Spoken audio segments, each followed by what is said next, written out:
भगवान बनना है, भगवान के बाजू में बैठा। भगवान बनने की कला को आत्मसात करना, भगवान बनने की हैसियत को लाना। अपन नई प्रवचन श्रृंखला में अरहत भक्ति से अपन बात प्रारंभ करेंगे। क्या वो अरहत भक्ति हैगी? उस अरहत भक्ति को अपन प्रारंभ करते हैं। तो अरहत भक्ति का अपना मंगलाचरण, जैसे मैं शुरू से ही जब से मैंने प्रवचन प्रारंभ किए 8-8 बिंदु तैयार करता हूँ। मुझे लगता है 8 कर्मों का 6 करना है तो 8 बिंदु देने चाहिए, इसलिए 8 बिंदु से शुरू से अभी तक के प्रवचन श्रृंखला होती गई है। अब ये 8 बिंदु तैयार किए, देखते हैं कब तक ये 8 बिंदु चलते हैं। तो ये आप लोगों के बीच में दे रहा हूं कि तीर्थंकर बनना है तो अनंत भगवंतों का गुणों के प्रति अनुराग हो। तीर्थंकर बनना है तो अनंत भगवंतों के गुणों के प्रति अनुराग हो। तीर्थंकर बनना है तो अनंत भगवंतों के गुणों का स्मरण हो। तीर्थंकर बनना है तो अरहंत भगवंतों के गुणों का स्मरण हो। तीर्थंकर बनना है तो अरहंत भगवानों के गुणों का चिंतन हो। तीर्थंकर बनना है तो अरहंत भगवंतों के गुणों का चिंतन हो। तीर्थंकर बनना है तो अरहंत भगवंतों के गुणों के पाने का प्रयत्न हो, गुणों को पाने का प्रयत्न हो। तीर्थंकर बनना है तो अरहंत भगवंतों के नाम जपने का जुनून हो, नाम जपने का जुनून हो। तीर्थंकर बनना है तो अरहंत भगवंतों के दर्शन की भूख हो, अंदर से दर्शन की भूख होना चाहिए। तीर्थंकर बनना है तो अरहंत भगवंतों की गाते बजाते भक्ति हो, और तीर्थंकर बनना है तो अरहंत भगवंतों की भावपूर्वक अर्चना हो। ऐसे ये 8 अलग अलग टॉपिक हमने आप लोगों के लिए तैयार किए हैं। अलग अलग बातें आपके बीच में अरहंत भगवान की भक्ति के स्वरूप में अपने अंदर के भावों को आपके बीच में प्रेषित करने का प्रयास करेंगे। क्या होती है अरहंत भक्ति, कैसे करना चाहिए अरहंत भक्ति, किस प्रकार से मन में अरहंत भक्ति के प्रति आस्था, श्रद्धा और अहोभाव होना चाहिए, उस पर अपनी अब चर्चा चलेगी। कल तक तो अपन ने वैयावृत्ति की बात करी थी, और उस वैयावृत्ति के पूरे प्रकरण में 100 वैयावृत्ति पर लगभग 15 प्रवचन लगभग 100 वैयावृत्ति के पीछे थे। एक और था पेट सिद्धांत देना था, लेकिन मैंने कहा वही होगा तो लोग कहेंगे कि क्या है, इस पेट सिद्धांत को भी और देंगे, जिसमें मैंने पेट से मतलब आप 16 प्रियर, अफर्मेशन और ड्रीम क्रिएशन, उस पर था 2-3 प्रवचन होते जब कहीं वो हो पाता। मैंने कहा नहीं, लेकिन अब बहुत हो जाएगा मोटिवेशनल प्रवचन, इसलिए भगवान की भक्ति से आपको जोड़ने का प्रयास मैं कर रहा हूँ। और भगवान की भक्ति में सबसे पहले बात करी है मैंने कि तीर्थंकर बनना है तो अरहंत भगवंतों के गुणों के प्रति अनुराग हो। जब तक भगवान के गुणों के प्रति अनुराग नहीं होगा तो क्या मतलब? क्या कभी अरहंत भगवान के गुणों के प्रति अनुराग हुआ है? अगर हमने जितना अपने से अनुराग या अपने शरीर से अनुराग किया है, अपने साथियों से अनुराग किया, अपने और भी रिश्तेदारों, माता पिता से अनुराग किया है, क्या उतना अनुराग भगवान से हुआ है? उतना अनुभान भगवान से हुआ है? बामोरा का परिवार आया था, तो एक छोटा सा बालक 4 या 5 साल का होगा, 4 साल का लगता, शायद 4 साल का होना चाहिए वो। तो हम जब ऊपर थे तो उन्होंने बोले महाराज जी ये छोटा सा है, अभी इसकी मम्मी 10 दिन के लिए बाहर गई थी, तब भी बोले मेरे पास रह गया, अभी 3 दिन वहाँ सागर गई थी तब भी रह गया, ये मेरे पास अकेला रह जाता है, इसको पापा से बड़ा रहा गया। तो उसने उनके पिताजी ने बोले बेटा तू जितना राग मुझसे कर रहा है उतना राग बड़े बाबा से कर लेगा तो तेरा कल्याण हो जाएगा। बोले पापा भक्त मत बन, तो बड़े बाबा भक्त बन, तो तेरा कल्याण हो जाएगा। वास्तविकता में विचार करना, अगर अनुराग भगवान से है तो जितना आपको अपने परिवार वालों से स्नेह है, अंदर से उनके प्रति अभाव है, जिसे उनको देखकर आप अंदर से गदगद हो जाते हैं, वो मिल जाते हैं तो अंदर से रोमांचित हो जाते हैं, वो मिल जाते हैं तो सब कुछ मिल जाता है। क्या कभी अरहंत भगवान के दर्शन करने के बाद, दर्शन की इस प्रक्रिया में तो आपको बताऊंगा क्या दर्शन होता है, लेकिन इतने अंदर से भाव होते हैं क्या? जैसे अपने रिश्तेदारों से आप रिश्तेदारी निभाते हैं, वैसी रिश्तेदारी क्या आप भगवान से निभाते हैं क्या? अगर अनुराग अगर आपका वैसा हुआ तो मान के चलना आप अभी सच्चे भक्त हैं। भक्ति अभी अगर अधूरी है, अगर आपके अंदर इतना अहोभाव और आदर भाव नहीं है। अनुराग से तात्पर्य राग होना, अनुराग से तात्पर्य प्रेम होना, अनुराग से तात्पर्य प्यार होना, अनुराग से तात्पर्य हृदय से अनुराग करना, ये कहलाता है अनुराग। ये ध्यान रखना, राग होना चाहिए आपको। अब वो राग है कि नहीं आपको टटोलो, प्रेम होना चाहिए आपको।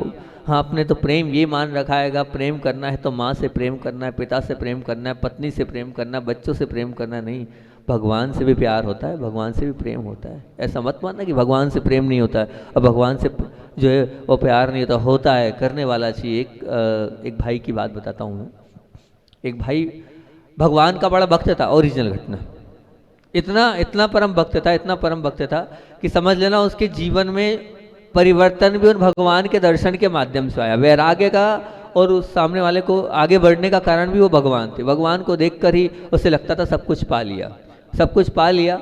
तो हुआ ये कि भगवान के वंदन करने, अभिनंदन करने वो जाता था और नियम होते समाज के, इतनी बजे तक अभिषेक मिलेगा, इसके बाद तो नए रूल्स बने, इतनी बजे तक आप आ जाओ, नहीं तो आओ। अब वो बहुत दूर से वहाँ भगवान के चरणों के वंदन के लिए पहुँचा, जहाँ था वहाँ से शिफ्ट होकर दूसरी जगह पहुँच गया। नौकरी चाकरी व्यापार के कारण जाना पड़ता है। लेकिन अब जिस भगवान से प्रेम हो गया, प्यार हो गया है, वो भगवान थोड़ी छूट देंगे, वो तो याद रहते ही हैं। उनसे तो जो नाता जुड़ गया सो जुड़ गया। तो वो जो प्रेम और प्यार हो गया था भगवान से, तो वो दर्शन करने पहुंचे। और योग संयोग की बात है कि लेट हो गए। अब लेट हो गए तो जो समाज के लोग थे, कल ही मीटिंग हुई है, 7:30 के बाद किसी को वेदी पे नहीं चढ़ने दिया जाएगा और भगवान का अभिषेक नहीं करने दिया जाएगा, चरण छू लो आप। अब वो आया ही सिर्फ इसीलिए था कि भगवान के अभिषेक मैंने नहीं किए, भगवान की शांति धारा मैंने नहीं करी है, नहीं कर सकता तो कम से कम भगवान के, तो अब बस उतार दिया। अब वो उतार दिया तो उस भक्त को हमने देखा कि इधर उतारा और उधर आंख से आंसू प्रारंभ हो गए, इधर उतारा उधर आंख से आंसू प्रारंभ हो गए। इतना सामने वाले को वेदना हो रही थी कि मैं भगवान के अभिषेक नहीं कर पा रहा हूँ, मैं भगवान की गंधोदक को अपने हाथ से नहीं ले पा रहा हूँ। कैसा मेरा पाप कर्म का उदय, किस प्रकार से मैंने पाप किया था, इतनी दूर से चल के आया हूँ। ऐसा अनुराग, ऐसा प्रेम, ऐसा प्यार आपको होना चाहिए, तब मानेंगे कि प्रेम और प्यार और स्नेह आपके अंदर है। नहीं तो अभी सब का सब क्या है, दिखावा है और छलावा है। राग वही होता है, ध्यान रखना, जहाँ झुकाव होता है। और जहाँ झुकाव होता है वहाँ कहना नहीं पड़ता कि आप झुको, माथा टेको।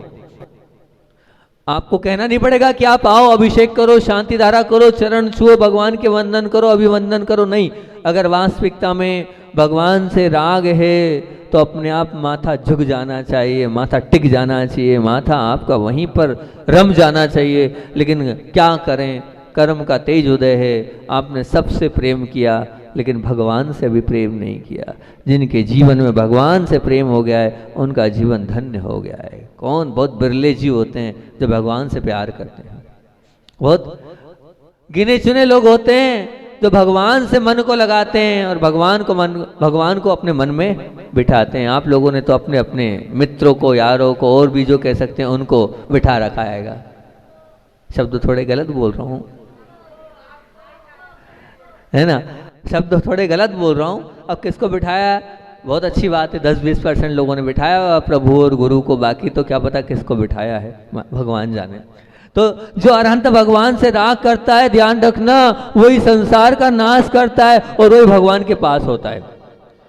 क्या बोल रहा हूँ, जो भगवान अनंत भगवान से राग करता है वही संसार को नाश करता है और वही भगवान के पास होता है। जिनको भगवान के पास बैठना है, जिनको भगवान से नाता है, जिनको भगवान से रिश्तेदारी है, तो सच में आपको संसार का नाश करने का तरीका है अरहंत भगवान की भक्ति। आचार्य भगवंत बार बार कहते थे कि निगति निकाचित कर्म भी टूट जाते हैं अरहंत भगवान के किससे याद करने से, उनके प्रति अनुराग भाव रखने से सब कुछ समाप्त हो जाता है। ये वो अरहंत भगवान हैं। अनेकों आपको आगे उदाहरण भी दूंगा मैं कि पूजा से क्या हुआ, भक्ति से क्या हुआ, आपको सुनाऊंगा मैं कि कैसे कैसे होते हैं। और जब अरहंत भगवान की हम भक्ति करते हैं, जब भगवान नहीं मिले तो आपको कैसा लगता है, जैसी आकुलता आपको अपना नहीं मिलता हो तब होनी चाहिए सच में, तब कहेंगे आपको अनुराग है। जैसे वो बालक रो दिया कि मुझे भगवान का अभिषेक नहीं मिला।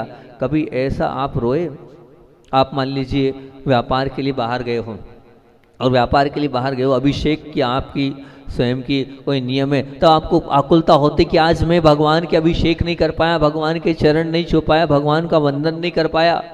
वो बच्चे जो बाहर पढ़ते हैं, जो बाहर हॉस्टल आदि में रहते हैं, या वो अपनी अपनी एजुकेशन के हिसाब से रह रहे हैं, वो 8-8 दिन 15-15 दिन भगवान के दर्शन नहीं कर पाते। वो आकुलता होती कि नहीं कि भगवान क्या है मेरा कर्म का उदय, कितने दिन तक मैं आपके दर्शन नहीं कर पा रहा हूँ, भक्ति नहीं कर पा रहा हूँ। एक बालक कॉलेज पढ़ता है, हॉस्टल पढ़ता है, हॉस्टल पढ़ने के बाद सोचना विचार करना कि वो चोरी चोरी करके कहाँ चोरी करने जाता है। लोग तो कहाँ कहाँ मिलने चोरी करने जाते, वो भगवान से चोरी करके मिलने जाता था।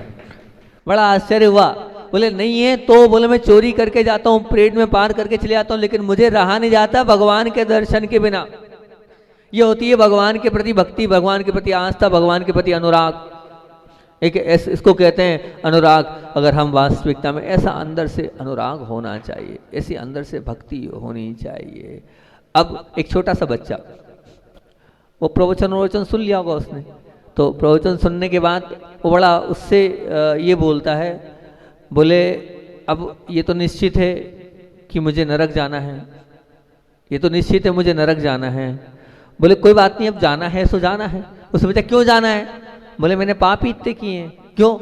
छोटा सा बच्चा है। बोले देखो अभी हमने प्रवचन सुने हैं और प्रवचन में ये कहा है कि फास्ट फूड खाया है जिसने वो नरक जाएगा, आलू खाया है जिसने नरक जाएगा। तो अब मैंने तो खूब आलू खाया है और खूब फास्ट फूड खाया है और अब तो मुझे नरक जाना है, निश्चित है, ये तो कोई दो राय नहीं। पर कोई दिक्कत नहीं, मैं नरक जाने को तैयार हूँ, अब जो किया है तो भरना तो पड़ेगा। छोटा सा बालक, सही घटना सुना रहा हूँ।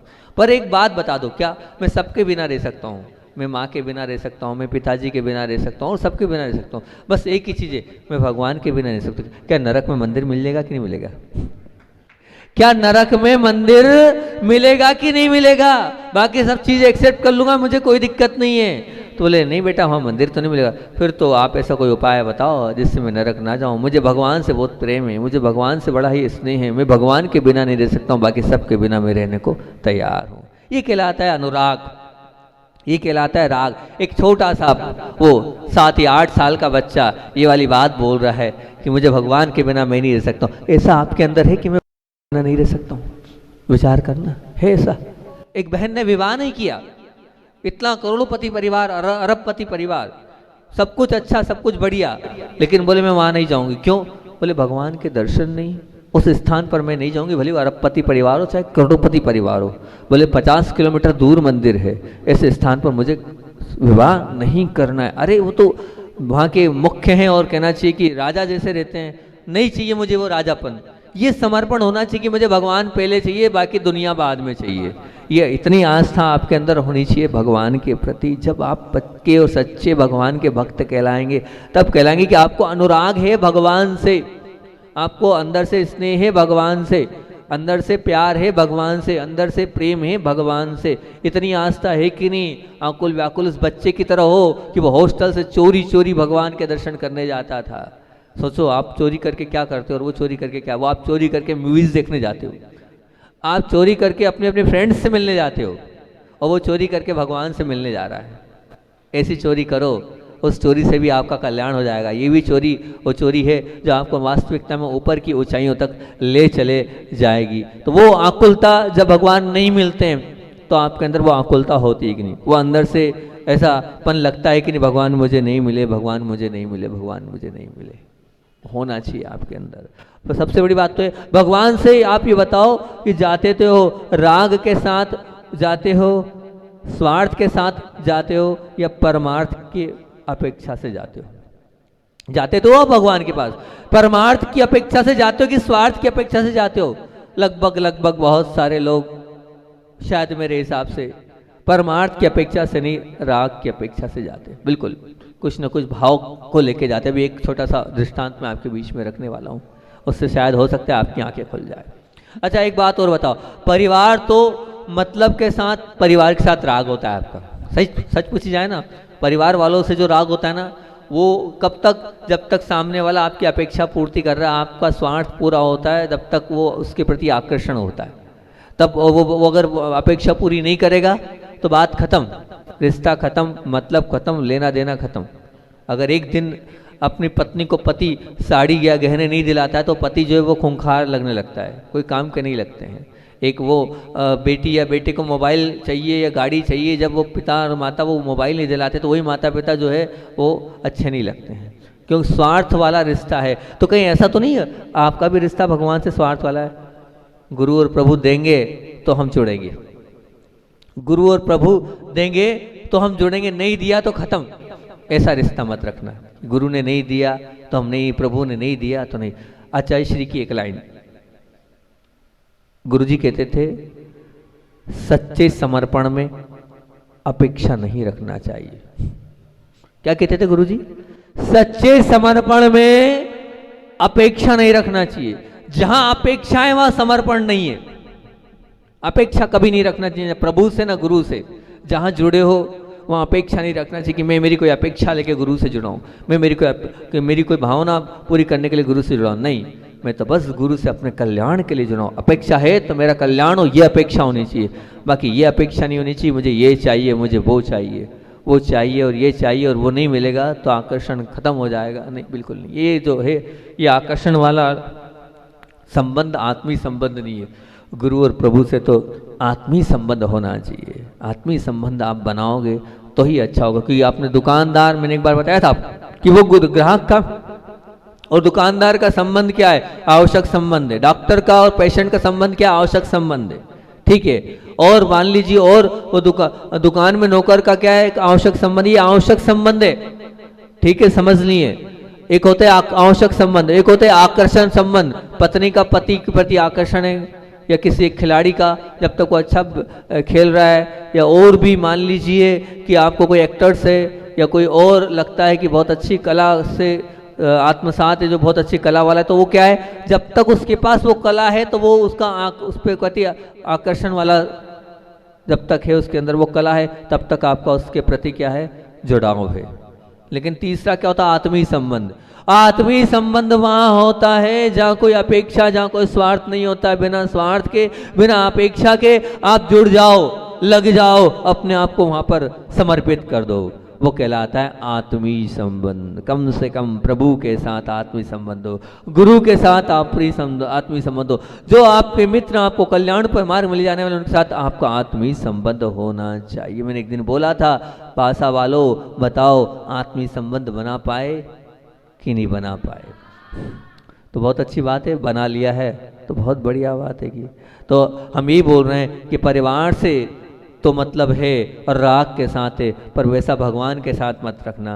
भगवान के साथ तो बिना अपेक्षा के, बिना स्वार्थ के संबंध रखना। अगर जीवन को ऊंचाई देने के लिए हृदय से किसी उच्च आदर्श को स्थापित करना बिल्कुल आवश्यक है। जब तक आपके पास उच्च आदर्श नहीं होगा, कोई ना कोई ऐसा आपके हृदय में विराजमान नहीं होगा, तब तक आप ऊंचा और अच्छा नहीं बन सकते। आप अपने हृदय में उच्च आदर्श को स्थापित करो और करने के बाद बड़े भक्ति के साथ उनकी भक्ति करो, उनके लिए अपने आप को समर्पित कर दो।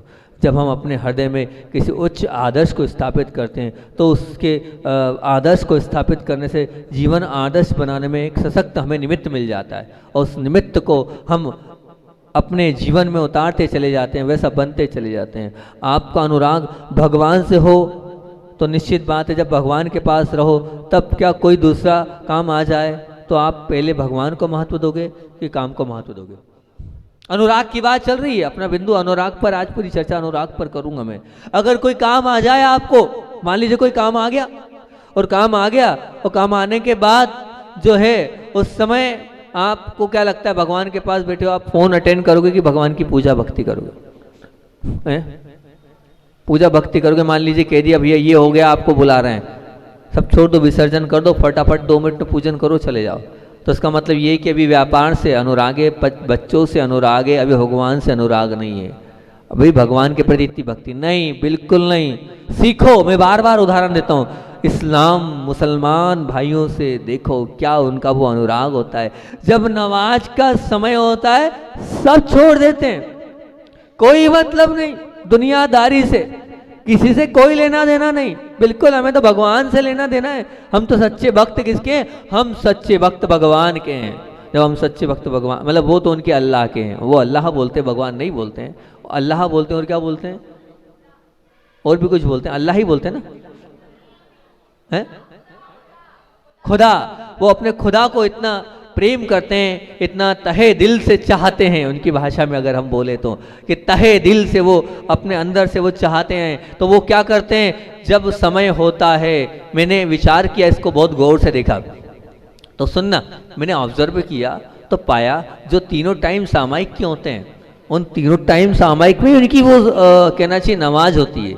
तो कितने सिंसियर है वो जो संध्या काल होता है सुबह सुबह 4:45 बजे का हमारा सामायिक का काल, और उनके नमाज का काल 12 बजे भी, जब हमारी सामायिक का काल उनके नमाज का काल, शाम को भी हमारे को शाम को बैठना चाहिए, तो संध्या काल में हमारी सामायिक का काल उनकी नमाज का काल।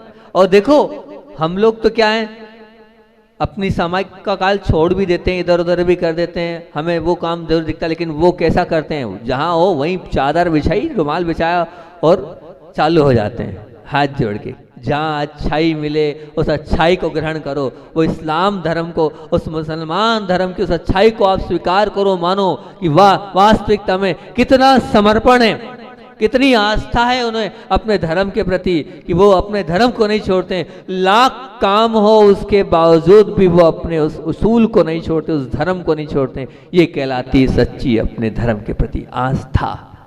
तो आपको लग रहा होगा महाराज जी बोले, लेकिन जो अच्छा है, मुझे अच्छा बोलने में कोई बुराई नहीं है, बिल्कुल नहीं, प्रशंसा करनी चाहिए, जहाँ योग्यता हो और अच्छा कार्य हो उसको बोलना चाहिए, बहुत बढ़िया, बहुत अच्छा, उच्च गोत्र के बनने का कारण है, क्योंकि वो अपने धर्म के प्रति ऐसे समर्पित है।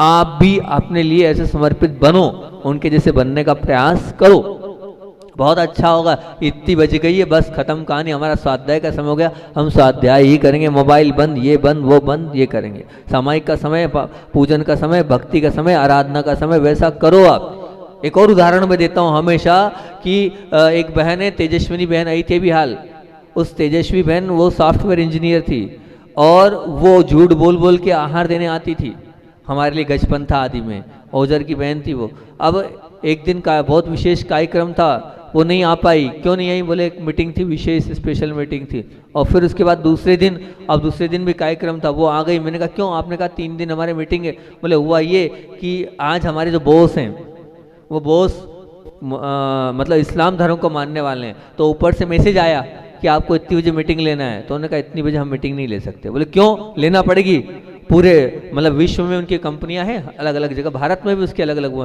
बोले सब पूरे एक साथ बैठेंगे।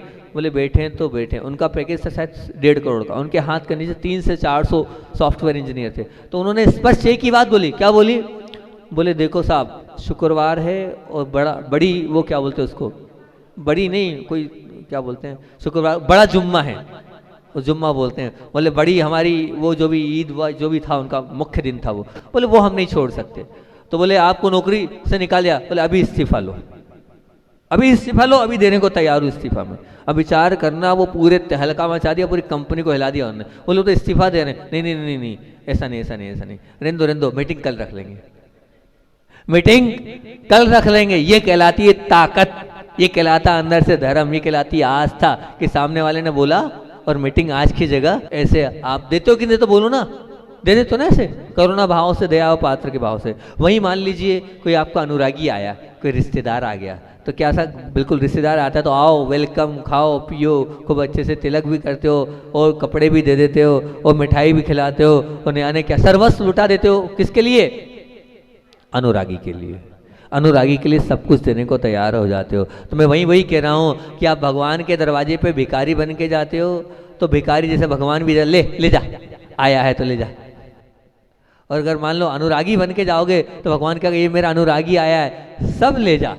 सर्वस्व लुटाने को माला माल कर देंगे भगवान, लेकिन कब निहाल कर देंगे भगवान, लेकिन कब, जब अनुरागी बन के जाओगे तब। भिखारी बन के जाओगे तो ऐसे ही करुणा के पात्र और दया के पात्र होगे। वहाँ याचक बन के जाओगे, भगवान ये दे दो, भगवान वो दे दो, भगवान ये करा दो, भगवान वो करा दो, तो भिखारी हो और भिखारी जैसे रहोगे और भिखारी जैसे बनोगे और वही तो आपको मिलता चला जाएगा। लेकिन अनुरागी बन के जाओगे तो निश्चित रूप से जैसे आप अपने रिश्तेदार को सब देने को तैयार हो जाते हो, वैसे भगवान भी आपको सब देने को तैयार हो जाएंगे। देते हो कि नहीं, रिश्तेदार को सब देने को तैयार हो जा। कंवर साहब आते हो, सब देते हो कि नहीं, सब कुछ अच्छे ठाट से खिलाते हो पिलाते हो सब करते हो, भगवान भी सब करेगा, लेकिन कब? जब अनुरागी बन के समय हो गया, अनुरागी बन के जाओगे। एक कहानी सुनानी थी एक सच्चे भक्त की और एक भिखारी की। कोई बात नहीं, आपका पुण्य रहा तो कल वो कहानी सुना दूंगा। अभी हमारा ये प्रवचन अभी दी एंड हुआ नहीं है। अभी हाल पहला पॉइंट काय का अपना तीर्थंकर बनना है, प्रति अनुराग हो, उस अनुराग के ऊपर चर्चा चल रही है। आचार्य भगवान का संस्मरण सुनाकर अपनी बात को मैं विराम दूंगा। क्या आचार्य भगवान की एक बहुत पुरानी बात आप लोगों के बीच में रख रहा हूँ, और वो दास्तान लंबी है और एक दिन में नहीं पूरी हो पाएगी। जो दास्तान प्रारंभ कर रहा हूँ, वो जो कहानी प्रारंभ कर रहा हूँ, जो संस्मरण प्रारंभ कर रहा हूँ, वो काफ़ी लंबा चौड़ा संस्मरण है और मेरे हिसाब से वो एक दिन में पूरा नहीं हो पाएगा। तो फिर मैंने सोचा क्या करूँ, अरे तो सुनो तो सही।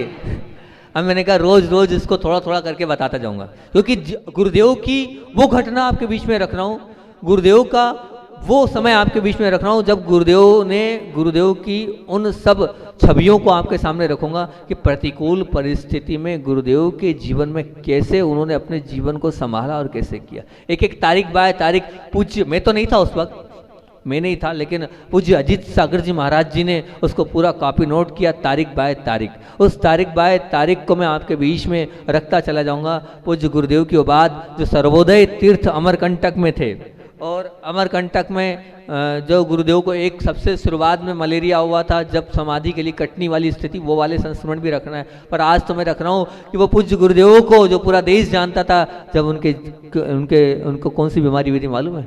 अमरकंटक में पूरे देश में तहलका मच गया था, हर्पीस जैसी बीमारी हुई थी। उस हर्पीस जैसे रोग में मैं क्रम बाय क्रम आपको बताता जाऊंगा कि कब कैसा क्या हुआ, किस प्रकार से वो बीमारी प्रारंभ हुई और किस प्रकार से वो हुई। और बात 2 जुलाई 2000 सोमवार के दिन की है। पूज्य आचार्य भगवान दोपहर में सरवार सिद्धि का जो है क्लास लेकर बैठे थे और बैठते ही पैर फैला लिया। आचार्य श्री कभी पैर फैलाते नहीं, और पैर फैला लिए और पैर फैलाए तो सभी महाराज लोगों ने पूछ लिया, हम तो थे नहीं महाराज, हम तो ब्रह्मचारी थे उस वक्त, हम तो उस वक्त घर पर थे, घर भेज दिया गया था हमें। तो आचार्य श्री जी से पूछा क्यों, कुछ हो गया क्या? आचार्य श्री से पूछा कुछ हो गया क्या? तो आचार्य श्री जी ने कहा इस पिंडली में सुबह से ही कुछ दर्द सा बना है, बाहर देखता हूँ तो कुछ है नहीं, लगता है अंदर से कुछ न कुछ गड़बड़ी हो गई है, कुछ न कुछ नस वस खिंच गई है, इसलिए ऐसा लगता है दर्द हो रहा है। तो और हम आपको बताएं आचार्य श्री जी छोटी मोटी चीज़ों को तो बताते ही नहीं है, वो तो ऐसे अंदर कर जाते थे। आप बहुत सारे संस्मरण आपको सुनाऊंगा जो गुरु जी के कब पता चलते हैं। तो फिर आयोडेक्स आदि लगाया और फिर पुनः रात को फिर आयोडेक्स और पानी की सिकाई आदि करी। पर रात को आचार्य श्री जी को रात्रि विश्राम हुआ, लेकिन क्या हुआ, अगले दिन फिर पूछा गया 3 जुलाई को मंगलवार के दिन के आचार्य श्री जी पैर का दर्द कैसा? आचार्य श्री बोले कुछ समझ नहीं आ रहा है, कैसा दर्द है, ना सिकाई से जा रहा है ना ठीक हो रहा है, और अधिक बढ़ गया है, मैं तो समझ में नहीं आ रहा है कि अब क्या है ये। अब सभी के इस विषय मतलब चर्चा का विषय बन गया कि क्या है। किसी ने कहा आयोडेक्स और लगा लो, किसी ने कहा एक काम करो मल्लप्पा जी मतलब मल्ली सागर जी जो आचार्य भगवान के वो एक सिलोंस बाम लगाते थे, उस सिलोंस बाम को लगा दिया गया। किसी ने कहा इस पर गर्म पानी रखो, तो नहीं बोले तेज गर्म पानी, वैसे सिलोंस बहुत हैवी होती है। इस प्रकार से उपचार किया, उस सिलोंस बाम लगाई। अब विचार करना, वो बीमारी ऐसी थी ठंडक चाहिए लेकिन उल्टा बाम लगाई, वो भी गर्म। आचार्य श्री जी की आंख से आंसू आ रहे हैं और सिलोंस बाम की जलन को सहन कर रहे हैं, ठीक हो जाए, लेकिन उस आंख से आंसू में भी इधर आंसू गिर रहे हैं और उधर वो मुस्कुरा रहे हैं। ये समता का आज मैंने परिचय दिया। अपना समय हो गया है, अब 4 जुलाई को क्या घटा उसकी बात अपन कल करेंगे। बोलिए आचार्य भगवान विद्यासागर जी महामुनि राज की जय।